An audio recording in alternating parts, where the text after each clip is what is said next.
Boa tarde a todos, né? Esse vídeo eu estou fazendo ele e respondendo algumas perguntas de alguns alunos que fizeram recentemente, né? E achei interessante várias pessoas fazendo perguntas para mim. Eu falei, eu vou fazer um vídeo, né? E oferecer aos alunos.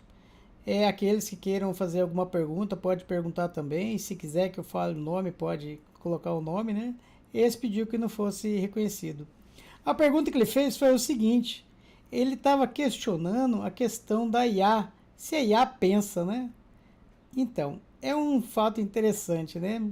A IA ela não pensa, a IA ela faz inferências dentro de uma rede, né? Antigamente existia um sistema chamado sistema especialista, em que eu tinha vários ifs, né?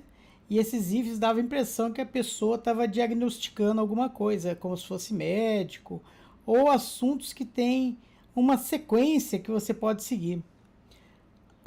Surgiu um paper de nome que explicava uma parte da IA que a partir daí teve uma evolução que chama-se Transformers. O Transformers basicamente ele deu a possibilidade de você traduzir alguma coisa para outra coisa. É a tradução realmente de linguagem. Daí como o pessoal fala que a origem da IA foi aí, né? O avanço que nós temos hoje da IA não foi depois dessa ideia do Transformers, foi através de um negócio chamado BERT, que depois do BERT surgiu a Roberta, né, que seria uma outra forma de inferência, e daí que começou a surgir os chats. Mas basicamente ele funciona assim. Ele não pensa, ele está fazendo buscas em algo como se fosse árvores binárias, que a gente chama de rede neural. E essas redes, eles trabalham de uma forma em que ele vai buscar alguma coisa que ele já foi treinado para isso. Recentemente saiu um paper, acredito que foi da Apple, que ele dizia o seguinte: ele estava comparando uma coisa das IAs que muita gente fica questionando, né? Se você colocar, por exemplo, um manual de alguma coisa numa IA, né? E ela fizer a busca, é como se você conversasse com aquele manual. Você só vai perguntar coisas que existem no manual. Existe uma outra forma de que a IA trabalha, que ele começa a fazer inferência. Em cima daquele material que ele foi treinado, que ele tem conhecimento, né, através de PDF, através de imagens, ele começa a analisar como se fosse uma inferência. Mas essa inferência, ele não é pensar. São formas de trabalho que dá a impressão que ele está pensando, mas ele não está pensando.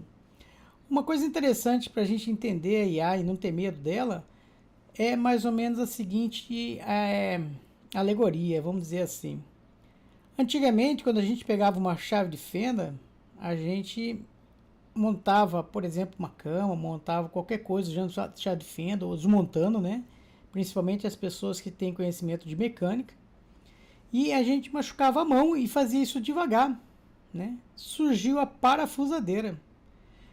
Quando a parafusadeira surgiu, não acabou com o emprego do mecânico. Ele fez com que o mecânico trabalhasse mais rápido. Uma outra forma interessante de a gente comparar esse avanço da IA é a máquina de costura. Nós podemos construir uma roupa costurando na mão, mas com a máquina de costura, esse processo pode ir a um processo industrial. Eu consigo criar várias roupas para quem trabalha com isso. Uma outra forma também que a gente pode ver esse avanço da IA é a questão lá atrás, quando criaram a gráfica. Antigamente, os manuscritos, principalmente a Bíblia, né, ele era transcrito à mão. Então imagine quanto tempo levava para alguém transcrever um livro desse tamanho. Aí surgiu a gráfica, que possibilitou essa disseminação do conhecimento, como nós conhecemos. A IA está num processo muito parecido com esse. Então ela vem para nos auxiliar, né? Aqueles que sabem utilizar, é como se ele aumentasse aquilo que ele já sabe fazer em N vezes. Vamos colocar em 20 vezes, por exemplo. Entendeu? Espero que tenham gostado. A ideia é fazer vídeos curtos, né? E tendo perguntas, envie as perguntas embaixo e a gente vai respondendo. Pela sua atenção, muito obrigado.